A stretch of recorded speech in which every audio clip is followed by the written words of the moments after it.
Hi guys, welcome to today's video. Today we are going to be talking about the 300mm and how versatile is it? Is it a sort of lens that you can just go out with just the one lens, go to a zoo, go out and do some wildlife photography, or even try and get photos of things close up, almost like a macro type of situation. The lens I'm using is the 300mm 2.8 Mark 1 IS because the only one I have to hand. I actually will be trying to get hold of very soon an f4 so I can do some comparison reviews and stuff, because people have been asking me a lot of questions about this and the f4 and is it worth upgrading from the f4 to 2.8. So I will be doing that, just need to get the lens on order. So what I've got lined up is I've been to the zoo today. I have taken some photos through glass, through wire, no glass, no wire, distance, and I've also taken one as a macro, and we'll look through those imagery now and then we'll go from there.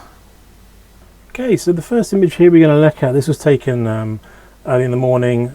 It's raining a little bit, so low light, but as you see this is through glass too at a slight angle, nice in focus. The eye tracking worked absolutely spot on, and we've got the entire full coverage of frame. There's no crop here at all. This is literally fully on, filling the frame absolutely perfect top to bottom. Next one here was a bit difficult because I was having to shoot through some foliage, a little bit of top of glass and shooting up towards the sun a little bit, but this is a red panda, just taking a bit of a break. You can see a bit of light shining from the left, again not cropped. This is exactly how the frame is, and a bit of creativity trying to get over the foliage you can see in the bottom, but again this is quite far away and you've got nice sharpness to the red panda itself, as you can see. It's a nice bokeh in the background. You see the bokeh ball, especially mainly on the left hand side where the sun's coming through and hitting those trees in the background, but really nice image from that. Next one here I've included for that low light capability I was talking about. So this is shot indoors behind glass, and the leopard is coming straight at me. Luckily eye tracking has been great again, picked up the eyes, and the focus is tracked nicely as it's come towards me. But as you can see, nice details, even though this was shot 64,000 ISO.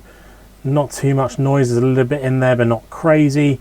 This is at 2.8, so you can see the nose is out of focus because of the depth of field, but the eyes are absolutely piercing through you and very nicely in focus there. So super happy with this image, so considering how high ISO it was.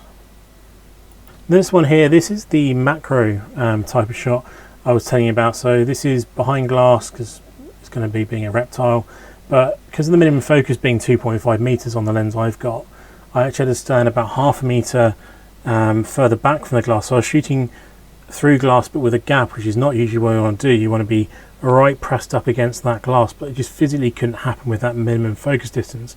But I managed to get straight through the foliage onto the eye of this little lizard here. This lizard is absolutely tiny. There has been a slight crop just to bring it in across, but the detail is very much still there, and the image is perfectly sharp. You've got that nice separation from the leaves in front, drawing your eye in to that lizard, and I think it's made a very, very nice picturesque kind of image. So that was the imagery just there. So you can see from those photos that this actually can be a fairly versatile lens. Now this does have a minimum focusing distance of 2.5 meters. So for that macro shot, that's through glass. I'm stood about half a meter away from the glass, shooting straight on, because in that situation you have got to shoot straight on. Got the eye tracking straight on the eye of the lizard there, and got that shot. So it just does show you can use these for other things than just for longer distance stuff. Every time I go out with this lens, people say, oh, what a big lens, and you just have to explain to them, actually it's not focal reach that big a lens, it's just lets a hell of a lot of light in being f2.8, and I have got bigger lenses if I want to have a better zoom range.